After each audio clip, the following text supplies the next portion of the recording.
Amidst the chaos of the Vietnam War, the Viet Cong emerged as a formidable adversary, leaving an unforgettable mark on the psyche of American soldiers. This wasn't merely a clash of arms, it was a struggle fraught with suspense and dread. The Viet Cong's elusive tactics made them a ghostly presence in the dense jungles, where danger lurked around every bend. For American soldiers, capture meant descending into a world of brutality and hardship, far removed from the comforts of home. But what relentless torment did American soldiers endure at the hands of their captors? Well, stick around as we unveil the unspeakable things the Viet Cong did to U.S. soldiers. The Viet Cong's elusive tactics in Vietnam. From 1965 to 1966, Ho Chi Minh, a leader on the Viet Cong side, realized something important. The Americans had way more guns and soldiers than them, so they had to change how they fought. They stopped going head-to-head with the Americans and instead focused on sneak attacks. They'd hit fast and then disappear before the Americans could fight back. As more American soldiers came in, the Viet Cong got more help from their side too. They were bringing in more soldiers from North Vietnam to help with the fight. You see, the official name for the Viet Cong was the National Liberation Front, and their moves were often described as elusive. They didn't have a fixed headquarters or a main spot where you could find most of their leaders. They made decisions in secret, using code words and rarely meeting in the same place twice. Also, they didn't wear uniforms or badges, so you couldn't tell them apart from regular folks, which made U.S. troops feel pretty paranoid. It was like they were fighting against invisible enemies. But what made the Viet Cong even more mysterious was their ability to move quickly and launch surprise attacks. When the Americans came, they started watching the land from planes, trying to protect their bases. Initially, they thought they'd hide in far-off forests and swamps, but then the Vietnamese had a brilliant idea. They built an extensive network of underground tunnels all across the country. These weren't just hiding spots, they were weapons themselves. Before the Americans fought the Viet Cong, the French tangled with the Viet Minh from 1946 to 1954. During that time, the Viet Minh learned how to fight a much stronger enemy. To beat someone way more powerful, you had to get creative, so they dug tunnels underground. By the time the Americans showed up in 1955, the tunnels were already huge, but it was the Viet Cong who really took them to the next level. During the Vietnam War, the Viet Cong used these tunnels for everything. Even though the entrances were small, they led to a complex maze of tunnels and big underground rooms. That's where they hid, slept, and planned their attacks. The tunnels were their secret base, complete with hospitals, bedrooms, and storage areas. Since they had air vents, people could stay down there for a long time. So soldiers would pop out of these tunnels at night, set traps for the enemy, and then disappear back underground like ghosts. That's how a lot of American soldiers lost their lives, to sneaky Viet Cong laying mines. The first ones to explore these tunnels were actually Australian soldiers, but soon enough, Americans joined in. But let's be real, nobody was eager to sign up for that job. Just picture it, finding an entrance to a tunnel, not knowing where it leads or who's waiting for you down there. Exploring the Viet Cong's secret tunnels. American soldiers called tunnel rats had the risky job of going inside these tunnels to find the enemy. Imagine crawling through a dark, narrow tunnel armed with just a pistol and a flashlight. It's terrifying. Sometimes the Viet Cong had nasty surprises waiting for the tunnel rats. They might use poison gas or flood the tunnel to trap or drown the soldiers. And if that wasn't enough, the Viet Cong made the tunnels so well that bombing or gassing them from the outside often didn't work. They were like bunkers designed to withstand attacks. Despite the dangers, some American soldiers volunteered for this job. They wanted to prove themselves tough and useful, even though it meant facing nightmares underground. It wasn't just about bravery, it was about showing strength and making a difference. And those tunnel rats, brave and determined as they were, played a crucial role in the war. In the battle against invisible enemies, U.S. soldiers faced a haunting fear beyond the dangers of combat: capture by the Viet Cong. The Viet Cong had gained a notorious reputation for their ruthless treatment of American prisoners of war. Being captured by Vietnamese forces was considered one of the worst fates imaginable. Since no formal war had been declared, the captured Americans were viewed as trespassing outlaws. This gave the North Vietnamese justification for their brutal tactics. Physical abuse was rampant, often used to extract military secrets or force confessions of war crimes. Prisoners of war were frequently bound with ropes so tightly that their limbs would dislocate, and some endured weeks with their feet locked in iron stocks. Beatings were routine and could be so severe as to result in death. John McCain, perhaps the most well-known American prisoner of war from the Vietnam War, endured 5 grueling years in captivity. After surviving a plane crash, he was treated by North Vietnamese surgeons who left him with nerve damage in his leg. Subsequently, McCain faced relentless physical torture, including having his left arm broken and ribs cracked over 4 days of continuous punishment. Despite reaching the brink of suicide and offering a false confession, McCain somehow survived and eventually returned home. However, the lasting effects of his ordeal were evident. McCain bore a noticeable limp from botched surgery and lacked full mobility in his arms, reminders of the enduring scars of his time as a prisoner of war, which persisted even during his political campaigns in the years that followed. The brutal treatment of American POWs. The treatment of prisoners of war by the Vietnamese wasn't just about physical harm. It also inflicted mental and nutritional suffering. Imagine this. While enduring beatings, prisoners of war had to listen to lectures and broadcasts on Radio Hanoi, all aimed at brainwashing them into communist beliefs. These beatings often happened in unsanitary conditions, lacking proper medical care and teeming with disease-carrying rats and insects. And the food? It was no better. Prisoners of war were given meager portions of cabbage or pumpkin soup, a bit of bread or rice, and sometimes even spoiled meat. In the scorching summers, they got hot food with no relief from the stifling heat, while in bone-chilling winters, they received cold rations with no warm clothing. Unsurprisingly, this led to skin problems and illness among the prisoners. One shocking example of mistreatment was the Hanoi March of July of 1966.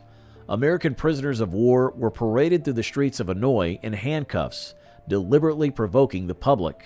The situation spiraled into violence, with enraged Vietnamese citizens attacking the prisoners of war, forcing both guards and prisoners to defend themselves.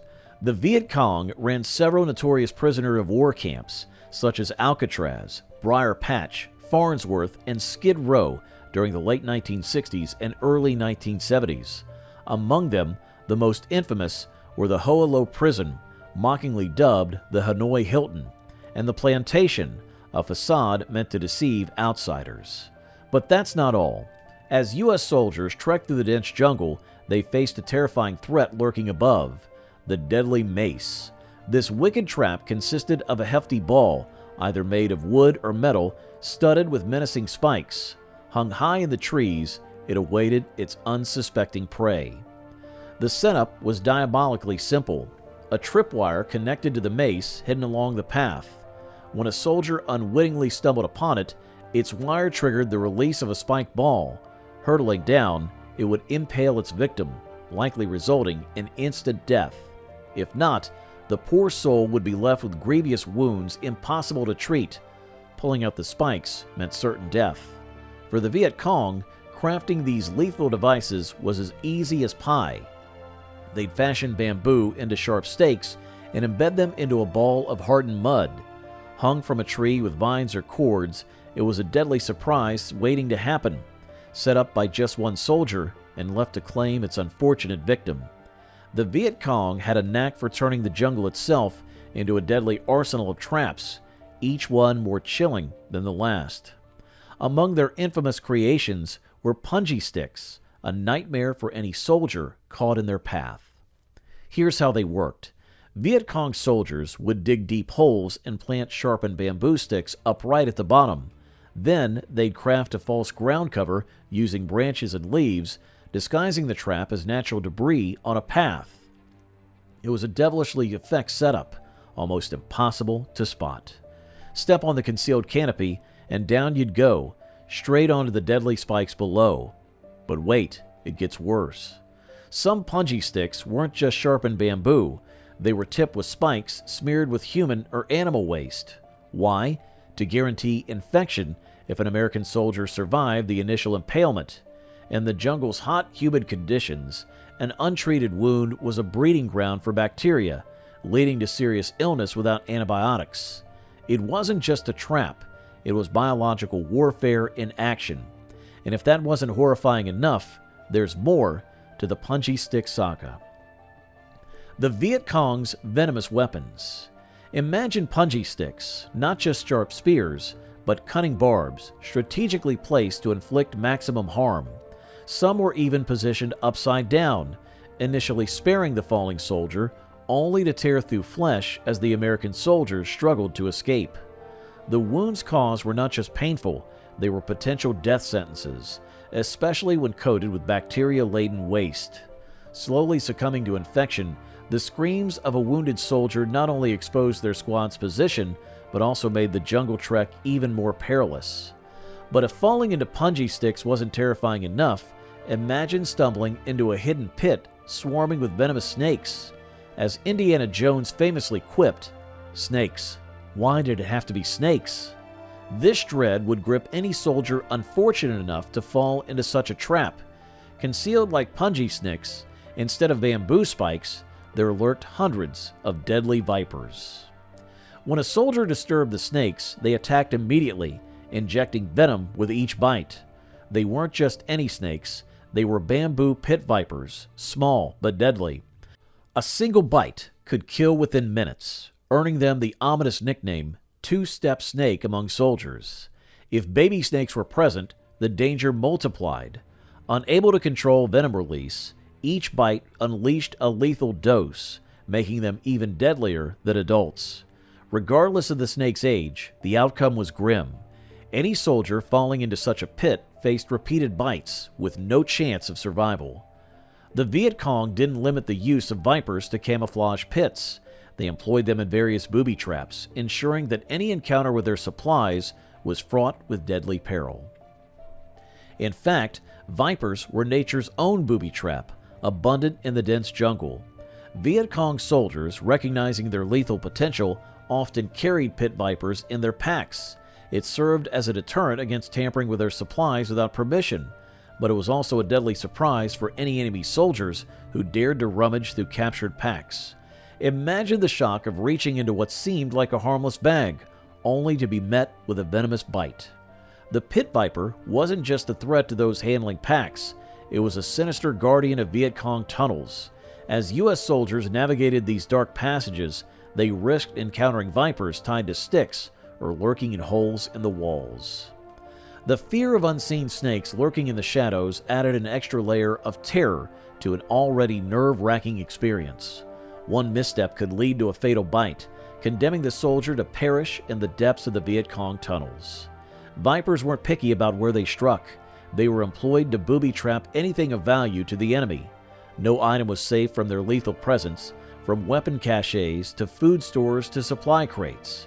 For U.S. soldiers, encountering a Viet Cong supply stash meant proceeding with extreme caution, always wary of the deadly surprises hidden within. The rigged explosives. Snakes weren't the sole threat lurking in Viet Cong supplies. Other dangers lay hidden, ready to spring on unsuspecting U.S. soldiers. From sharp blades to rigged explosives and live ammunition, these treacherous traps earned the grim moniker keepsake loose hand traps. Rummaging through a stash of Viet Cong supplies or personal items was like playing a deadly game of chance. Imagine reaching into what appeared to be an innocent stash, only to trigger a rigged explosive. The Viet Cong cunningly booby-trapped their caches to deter U.S. soldiers from pilfering military supplies or food that could aid in their fight. Grenades cunningly nestled among the provisions would detonate upon disturbance, spraying deadly shrapnel in every direction. Surviving such an explosion was a stroke of luck, but the aftermath could be just as dire. Severe injuries not only threatened the soldier's life, but also left the entire platoon vulnerable to counterattack. The risk of surviving a grenade blast at close range, only to suffer serious injuries without jeopardizing comrades, was a harrowing reality faced by those who encountered these deadly traps. One of the Viet Cong's preferred booby traps had nothing to do with supplies, but everything to do with symbolism, flags. They quickly realized that when U.S. soldiers secured a base or outpost, they often took down the VC flag flying there. Sometimes it was a simple replacement with an American flag to signal control. Other times, soldiers kept the VC flag as a memento. This prompted the Viet Cong to devise a chilling tactic, booby-trapping their flags with bombs. Here's how it worked. As the Viet Cong realized they couldn't hold a base, they hastily gathered their belongings to make a getaway. While some focused on supplies, others were tasked with rigging parts of the base. Grenades and pit vipers were concealed in supply caches, and sometimes entire ammunition stores were set to explode. But the piece de resistance was the flag bomb. Before abandoning the base, a Viet Cong soldier would connect an almost invisible wire to the flagpole's pulley system and bury an explosive at its base. Then they'd retreat into the jungle, leaving behind a deadly surprise. When U.S. soldiers eventually entered the deserted base, someone would be designated to lower the enemy flag. Little did they know, pulling the drawstring would trigger the explosive, detonating right under their feet. A modified version of this trap was also deployed in the jungle itself, making every step a gamble. U.S. soldiers had to tread carefully, lest they encounter a similar deadly surprise. Walking down paths or following a Viet Cong party became perilous endeavors, demanding unwavering attention to every step to avoid falling victim to these cunning traps. Psychological warfare. In the Vietnam War, psychological tactics played a huge role. It wasn't just a typical battle with soldiers in plain sight. It was like finding an invisible, tricky enemy who could strike at any moment. The danger wasn't always obvious, which made it even scarier. Imagine walking through a field and suddenly stepping on a hidden bomb. That's the kind of threat soldiers faced every day. The landscape itself became a weapon, rigged with traps that could kill or maim without warning. This constant fear messed with the soldiers' heads, leading to increased drug use and a growing sense of distrust and anger. But the enemy wasn't just about using bombs and bullets. They were masters of psychological warfare as well. They flooded the country with propaganda, designed to make American troops feel even more paranoid and on edge. One of their favorite symbols was the lotus flower, often paired with images of shooting down American planes or Ho Chi Minh's face. These posters were everywhere, and they were designed to blend in with everyday life. So American soldiers never knew if the person they passed on the street was just a civilian or a deadly enemy. It was a life in a constant state of uncertainty and fear. To make things worse, the Viet Cong had the sneakiest tricks up their sleeves, something they called the grenade in a can. Sounds like something out of a movie, right? But this was real-life stuff, and it was seriously deadly. Imagine you're out there, just doing your soldier thing, and suddenly you step on something that sets off a chain reaction of explosions. That's what the grenade in a can was all about. It wasn't some fancy high-tech gadget. It was simple, yet terrifyingly effective. So picture this, 2 empty cans, just regular metal ones you'd find lying around, strategically placed in the ground or hanging from trees. The Viet Cong would take the pins out of a couple of grenades and then stuff them into those cans, making sure they were just waiting to go off. And they didn't stop there. Oh no. They tied tripwires to those grenades, so if someone so much as brushed against them, they would explode. Now here's the scary part. Even if just one grenade got yanked out, you'd better believe the other one wasn't going to sit there quietly. It would join the party, and trust me, it was nobody's idea of a good time. Think about it. You're walking along, minding your business, and then suddenly you're surrounded by shrapnel flying in every direction, metal bits from the cans, sharp pieces of wood from the trees. It was like a nightmare come true. And here's the kicker. Even after the fighting stopped, these traps didn't just disappear. They were still out there, lurking in the jungle, waiting for someone to stumble upon them. That meant innocent folks, like women and children, just simply trying to get home, could end up falling victim to these cruel contraptions. It's a grim reality, thinking about the pain and suffering these traps caused long after the war was over. Makes you realize just how brutal and unforgiving warfare can be, doesn't it?